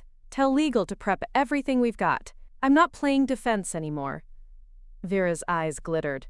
What are you going to do? I smiled. The snow outside was a wall of white, hiding everything but the truth burning inside me. I'm going to show her what it really means to call me a loser. It wasn't over. Not yet. But the tide had shifted. I could feel it in the way the board members shifted in their seats, no longer looking at her with the blind devotion she'd come to expect. Afterward, Seth caught up with me in the corridor. He looked half dead, like the guilt was rotting him from the inside. Good. Let it rot. I'm sorry, he said for the 5th time. I didn't slow my pace. Be sorry on Monday morning when we start cleaning up her mess. I'm not your confessor, Seth. I'm your boss. Don't forget it again. He flinched. I didn't care. Back in my office, I sank into my chair and let the adrenaline drain out of me. For a second, my vision blurred. I closed my eyes, pressing my palms against them until the colors behind my eyelids swirled into darkness. A knock at the door. Vera peeked in, her laptop clutched to her chest. Good news or bad? I asked without looking up. Depends, she said. Julian wants you downstairs. He says he has something you need to see. I groaned but pushed myself up. My legs felt like they belonged to someone else. The elevator ride down was silent except for the hum of the cables. In the lobby, Julian was waiting by the reception desk, his expression unreadable. What? I said. He handed me his phone. She's gone to the press, Etta. She's leaking a story that you embezzled funds to buy the acquisition. And she's got people ready to talk. For a second, all I could hear was the echo of my pulse. Then I started to laugh. A wild, raw sound that made Julian take a step back. Let her, I said. If she wants a war in public, I'll give her one. But she'd better pray she's ready for the blowback. Julian gave me a look. You're sure about this? I stared past him at the street beyond the glass doors. Snow was still falling, burying everything in white. But underneath, the earth was still there. Solid. Unmoving. I was made for this, I said. Tell her that when you see her, and tell her to watch her back. He smirked. God, I missed working for you. And the worst part? Some of them were nodding along. When she finished, there was a heavy silence. Seth finally looked up, eyes flicking to mine. I didn't blink. Robert shifted. Etta, you've heard the concerns. What do you have to say for yourself? I stood. My heartbeat wasn't even a heartbeat. It was a war drum now. But my voice was calm. I'd practiced this in my head 1,000 times while the city slept and my mind raced. I say that Felicity is right about one thing. This company is at risk. But not because of me. It's at risk because she's been siphoning resources, manipulating numbers, and using her position to leverage personal deals that benefit no one but herself. A hush. The ripple of tension moved around the table like an electric charge. Felicity laughed. That's ridiculous. You're grasping. Am I? I pulled a folder from my bag. Here are the expenses you hid under Rand D initiatives. Trips, parties, dinners with investors who don't exist. Here's the paper trail showing your side deals with third-party vendors, companies you have personal stakes in. Shall I keep going? I let the pages fan out like a deck of cards, each one a dagger. Felicity's lips pressed so tight they turned white. This is a smear campaign. You're desperate. No, I said, leaning forward. I'm prepared. You underestimated me. You always have. A low murmur rose from the board. Robert cleared his throat again, but his eyes wouldn't meet mine. I turned to Seth. Would you like to confirm? He looked like he wanted to melt into the carpet. It's true. he said quietly. I helped her bury some of it. I'm sorry. The silence that followed was the kind that cracks bones. Felicity stared at him like she might leap across the table. You spineless. Enough, I said. My voice didn't rise. It didn't need to. You called this meeting to strip me of my power. You're welcome to try. But you'll do it with the full truth in the open. Robert cleared his throat again, fumbling for words. We'll need time to review these allegations. Felicity shot to her feet. This is my company too. I won't. Sit down, I said. The room fell so quiet you could hear the snow pelting the windows.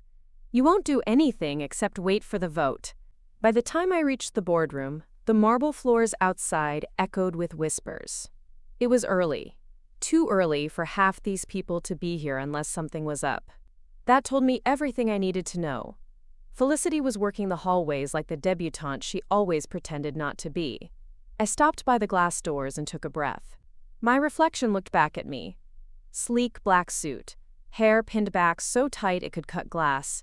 No trace of the girl who once used to hide in the bathroom during family dinners. I let my mouth curve into the ghost of a smile. She'd be proud. If she wasn't so damn tired. I pushed open the doors. Heads turned. Some flinched. Others forced polite nods. Felicity was perched at the far end, looking radiant and white, like an angel about to draw blood. She had a stack of binders beside her and Seth seated 2 spots down, eyes fixed on his phone. Traitor turned confessor. He didn't look at me. Good. Etta, Felicity purred, her voice sweet enough to rot teeth. So glad you could make it. We weren't sure you'd show. I let my bag drop on the polished table with a thud. Well, here I am. The chairman, Robert Canning, cleared his throat. His glasses slid down his nose like they always did when he felt outmatched. Let's get started, shall we? Felicity folded her hands on the table, pinky ring catching the light. As you all know, I've called this emergency meeting because certain decisions have been made without full board approval. Decisions that affect the company's future, its stability, and our shareholders' trust. I almost laughed. Shareholders' trust. The same people she'd been buttering up behind my back for months. She went on, her words wrapping the room like silk choking your throat. She painted herself as the savior, her promotion as the anchor that kept the ship steady. She twisted every cost overrun, every aggressive expansion move, every risk I'd taken as reckless. Dangerous. Proof that I was unstable, a liability. By the time I reached the boardroom, the marble floors outside echoed with whispers. It was early. Too early for half these people to be here unless something was up. That told me everything I needed to know. Felicity was working the hallways like the debutante she always pretended not to be. I stopped by the glass doors and took a breath. My reflection looked back at me. Sleek black suit, hair pinned back so tight it could cut glass. No trace of the girl who once used to hide in the bathroom during family dinners. I let my mouth curve into the ghost of a smile. She'd be proud if she wasn't so damn tired. I pushed open the doors. Heads turned. Some flinched. Others forced polite nods. Felicity was perched at the far end, looking radiant in white, like an angel about to draw blood. She had a stack of binders beside her and Seth seated 2 spots down, eyes fixed on his phone. Traitor turned confessor. He didn't look at me. Good. Etta, Felicity purred, her voice sweet enough to rot teeth. So glad you could make it. We weren't sure you'd show. I let my bag drop on the polished table with a thud. Well, here I am. The chairman, Robert Canning, cleared his throat. His glasses slid down his nose like they always did when he felt outmatched. Let's get started, shall we? Felicity folded her hands on the table, pinky ring catching the light. As y'all know, I've called this emergency meeting because certain decisions have been made without full board approval. Decisions that affect the company's future, its stability, and our shareholders' trust. I almost laughed. Shareholders' trust. The same people she'd been buttering up behind my back for months, she went on, her words wrapping the room like silk choking your throat. She painted herself as the savior, her promotion as the anchor that kept the ship steady. She twisted every cost overrun, every aggressive expansion move, every risk I'd taken as reckless. dangerous. Proof that I was unstable, a liability. And the worst part? Some of them were nodding along. When she finished, there was a heavy silence. Seth finally looked up, eyes flicking to mine. I didn't blink. Robert shifted. Etta, you've heard the concerns. What do you have to say for yourself? I stood. My heartbeat wasn't even a heartbeat. It was a war drum now. But my voice was calm. I'd practiced this in my head 1,000 times, while the city slept and my mind raced. I say that Felicity is right about one thing. This company is at risk. But not because of me. It's at risk because she's been siphoning resources, manipulating numbers, and using her position to leverage personal deals that benefit no one but herself. I deleted it without listening to the rest. Let her have this, like I hadn't given enough already. I leaned back, closing my eyes. For a moment, the fatigue pressed down so heavy I almost let it crush me. But then I saw Felicity's face again, the sneer curling her lips, the way she'd said, asterisk, you have no idea who you're dealing with. Asterisk, no, Felicity. You have no idea who you're dealing with. I stood up and crossed to the big whiteboard mounted on the far wall. My battle map. I uncapped a marker and started to draw. Names. Companies. Weak spots. People who owed me favors. Every connection I'd built over a decade of bleeding for this company. A knock startled me. I turned to find Seth standing on the other side of the glass door. He looked like he'd run here. Hair wet, collar half up, eyes wide. I opened the door a crack. What the hell are you doing here? I had to see you, he panted. Felicity's not waiting until Monday. She's going to the board tomorrow. She's calling for a no-confidence vote. A slow smile tugged at my mouth. Of course she is. You think this is funny? Seth hissed. They'll side with her. She's been feeding them lies for weeks. She's got her claws in deep. Not deep enough. I motioned him inside. Come on. You might as well help me prep. He glanced at the whiteboard, at the web of names and arrows sprawling across it like veins. Christ, Etta, you look like you're planning a coup. I am. I tossed him a marker. You still want your job? Then help me take your girlfriend down. He flinched but didn't argue. Good. Maybe he was worth saving after all. We worked through the night, piecing together a counterattack. I watched him sweat over every detail, every expense Felicity had buried in fake invoices. The more he found, the paler he got. She's good, he muttered. I'll give her that. She's sloppy, I corrected. Good would be if I couldn't find this. By dawn, we had enough to bury her. Or at least buy me time to call in my favors. Seth slumped back in his chair, eyes ringed red. They're going to hate you for this. They already do, I said. But when it's over, they'll respect me. He looked at me then, really looked, like he was seeing something new under the steel. What if they don't? I shrugged. Then I keep building. Somewhere else, something else. I'm not afraid of losing. I'm afraid of never fighting back. The first rays of sun broke through the grimy windows, cutting across my whiteboard. The lines and names glowed like runes. I felt something deep in my gut. A spark, a crackle of the girl they'd called too intense, too much. She was still here. She'd always be here. Seth stood, rubbing his eyes. I'm going to shower. Change. Try to look like I didn't just commit corporate espionage. Smart move, I said, turning back to the board. See you at the board meeting. When he left, I allowed myself one breath, just one, before picking up the phone. My next call would be to Julian. Then to every board member Felicity had lied to. One by one, I'd dismantle the lies she'd built, like pulling bricks from a rotten wall. I knew they'd try to stop me. I knew Felicity would come at me with every cheap shot she could. But I also knew something she didn't. I was built for this. For nights with no sleep. For rooms full of people who wished I'd disappear. For winning when I was supposed to lose. Outside, the city was waking up. A low, hungry growl that sounded like home. I capped my marker, turned to my reflection in the glass and smiled. Let's begin. When I hung up with Julian, the wind, slapped me in the face like a warning. I tucked my phone into my pocket and hunched my shoulders against the sleet as I hurried back to my office. Stagg and Finch Creative's New York headquarters occupied the top 3 floors of a refurbished industrial building in Dumbo. Floor-to-ceiling windows looked out at the East River, and on clear days the Manhattan skyline gleamed like a promise I'd kept to myself.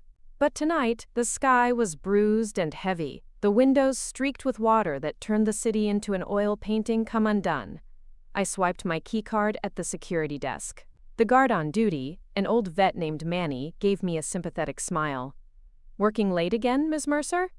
"When am I not?" I replied, forcing a smile of my own. My face felt stiff from the cold and the conversation with Seth. Upstairs, the office was dark except for the halo of light spilling out from my corner suite. I pushed open the glass door, my boots squeaking on the polished concrete floor. My assistant, Vera, was perched on the edge of the sofa, laptop balanced on her knees. She'd promised she'd leave at 6 tonight. It was well past 9. "Vera," I sighed, "go home." "Tried," she said, peering at me over her glasses. Then my inbox did that thing where it explodes. "Anything urgent?" She closed her laptop with a soft click. "Julian Lee called. He's in. He wants to meet tomorrow morning." Good. I shrugged off my coat and hung it on the back of my chair. "Did he say what he wants in return?" "He wants your promise you won't hold him to a non-compete. And a 20% pay bump." She smirked. "He knows you'll say yes." "I will." I sank into my chair and massaged my temples. "Anything else?" Vera hesitated, glancing down at the thick folder resting beside her bag. "Felicity's been calling around. She reached out to the Marshall Group. You know they've always wanted to scoop you up. And?" "They're intrigued," Vera said carefully. "But they wouldn't talk to her yet, not unless you screw up spectacularly. Which I don't intend to do." My voice came out like a blade, sharper than I meant. I saw the flicker in Vera's eyes. Not fear, but caution. She'd been with me since the beginning, when Stagg and Finch was 2 interns and an IKEA desk. She knew my moods better than anyone. She also knew I'd rather be buried alive than lose to my sister. She set the folder on my desk. "This is everything you asked for. Internal memos, Felicity's press contacts, Seth's expense reports." I flipped it open. Names, dates, numbers. Threads waiting to be pulled. "Good work. You should sleep," Vera said softly. "Your mother called too." I barked a laugh. "Did she now?" "She left a voicemail." Vera hesitated again. "I didn't listen, but I think it's probably more of the same." "Let it sit." I pushed the folder aside. "Get some rest, Vera. I'll take it from here." She rose, gathering her things. Before she reached the door, she turned back, her silhouette framed by the city lights behind her. "I'm with you, Etta, no matter how ugly this gets." Something tightened in my chest. Gratitude, maybe, or fear that I'd let her down. "I know," I said. "Thank you." When the door clicked shut behind her, the silence wrapped around me like a noose. I pulled the folder back, spreading the pages across my desk. Felicity's name popped up over and over. Flagged emails, questionable expense reimbursements, memos that didn't quite line up with the timelines she'd bragged about. It was all so predictable. Felicity was always sloppy when she thought no one was watching. And the thing about my sister, she'd never believed I was watching. My phone buzzed again. This time, a voicemail transcription from my mother. "Etta, please, don't do this. You're tearing the family apart. Felicity she's trying so hard. Can't you just let her have this? You don't need to humiliate her. Think about how this looks to everyone. Think about your father. Call me back, please." When I slid into the seat across from him, he jumped like I'd slapped him. "Jesus, Etta? Seth?" I nodded at his mug. "You buy me one." He gestured at the empty table. "I wasn't sure you'd come." "Why wouldn't I?" I said. "You wanted to talk." "Talk?" He glanced around the cafe like he was afraid someone might be listening. "Look, I didn't know. About the acquisition. I wouldn't have taken the job with Felicity's firm if I'd known it was you behind it. You didn't check the parent company? I asked, arching an eyebrow. You? Mr. Due Diligence? He winced. They kept it quiet. I thought... it felt like a good move. I drummed my fingers on the table. Good move for who? For me, he said, voice low. And for Felicity. She needed the help. Did she now? I leaned back. Tell me, Seth, how long have you two been involved? He flinched. It's not like that. I gave him a look that said I didn't buy it. You're working for my sister. Dating her too? We're not. He rubbed his eyes, shoulders sagging. She's complicated, you know that. Don't I just... I let out a humorless laugh. So what do you want from me? An apology? A pat on the head for betraying me and getting caught? His eyes snapped up, bright with anger. I didn't betray you. You pushed me out. You cut my budget, second-guessed every pitch. Because you were sloppy, I hissed. You lost us 3 major accounts in 6 months. You think I didn't notice? He opened his mouth, then shut it again. I made mistakes, he admitted. But you didn't have to ice me out. And you didn't have to crawl into bed with my sister, I shot back. Figuratively or literally? He winced again. I want to fix this, Etta. I want to keep my job. I need this. I tilted my head, studying him. Why should I believe you won't run the second she snaps her fingers? He was quiet for a long moment. Then, so soft I almost didn't hear him. Because you were the best boss I ever had. You're tough, yeah, but you build things that last. Felicity, she doesn't care about any of it. It's all about the title, the parties, the bragging rights. I stared at him. Part of me wanted to believe him. Another part, the part that had been burned too many times, wanted to stand up, toss my coffee in his face, and walk out. I want loyalty, Seth, I said finally. Real loyalty. You answer to me now. Not Felicity, not my parents, not your ego, me. You can do that, or you can find yourself another job. He nodded, looking down at his mug. I can do that. Good, I said. Then we're done here. I stood, pulling my coat tighter around me. But as I turned to leave, he grabbed my wrist. Wait, there's something else. I stilled. What? He swallowed hard. Felicity's not going to let this go. She's already talking to people. She wants to make you look incompetent. She's got friends on the board. She thinks she can force a buyout. I laughed. She can try. Etta, he said, voice urgent. She's good at this. She's got people eating out of her hand. If she spins this right, you could lose everything. I stared at him, my pulse thrumming. Let her come. She's not the only one who knows how to play this game. Outside, the snow had turned to sleet, slicking the sidewalks in treacherous glass. As I stepped into the cold, I felt the weight of it settle in my bones, the battle lines drawn, the storm gathering on the horizon. Felicity had always underestimated me. They all had. But they'd see soon enough. This wasn't just about a family feud anymore. This was survival.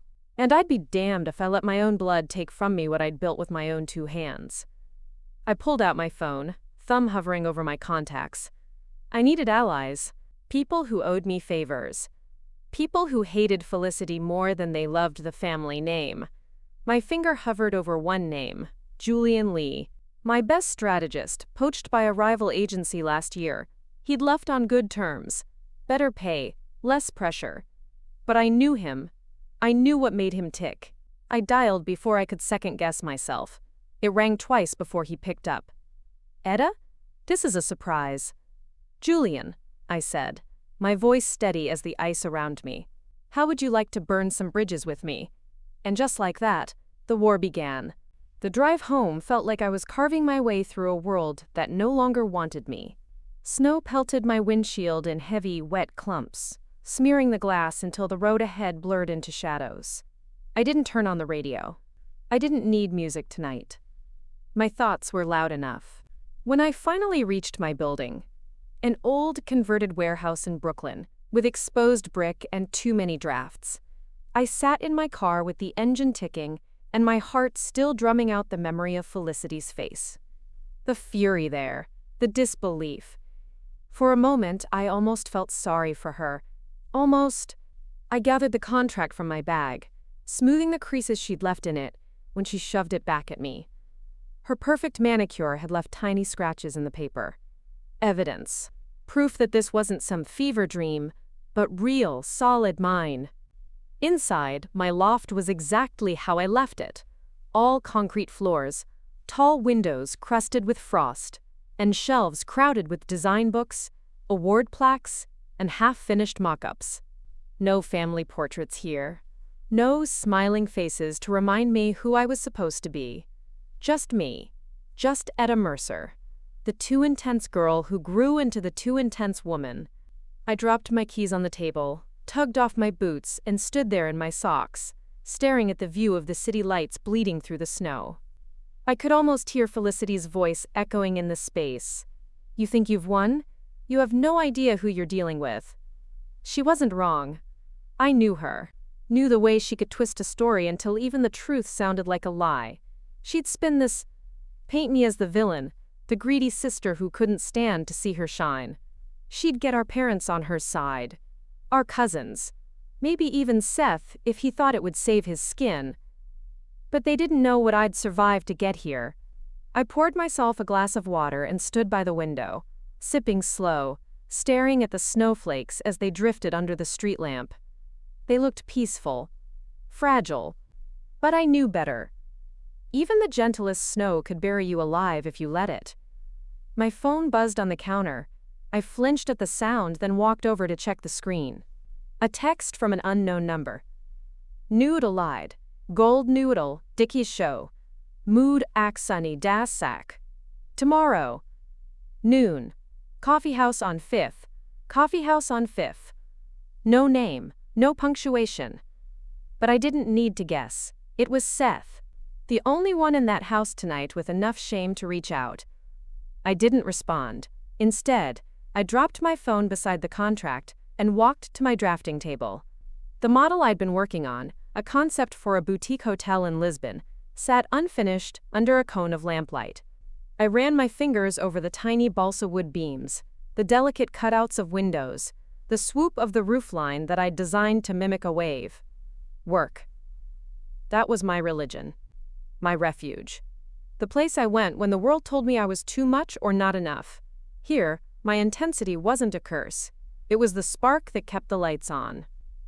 It was the reason a girl with no connections, no trust fund, and no one cheering her on could rise above a family that only saw her as a disappointment.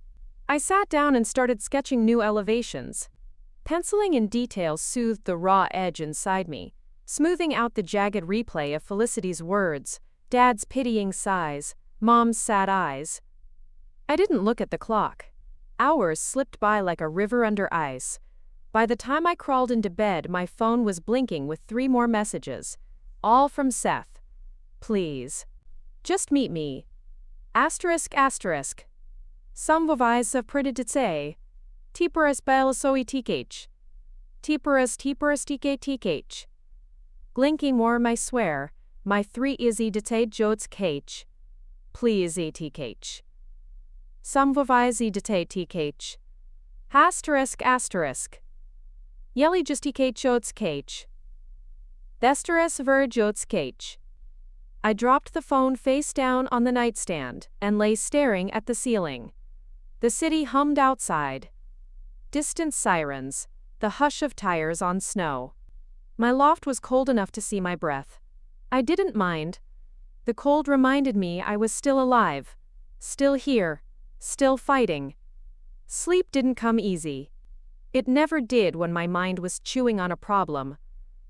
And now I had a new one. What to do with Seth Porter? In the morning, I dressed in my best armor.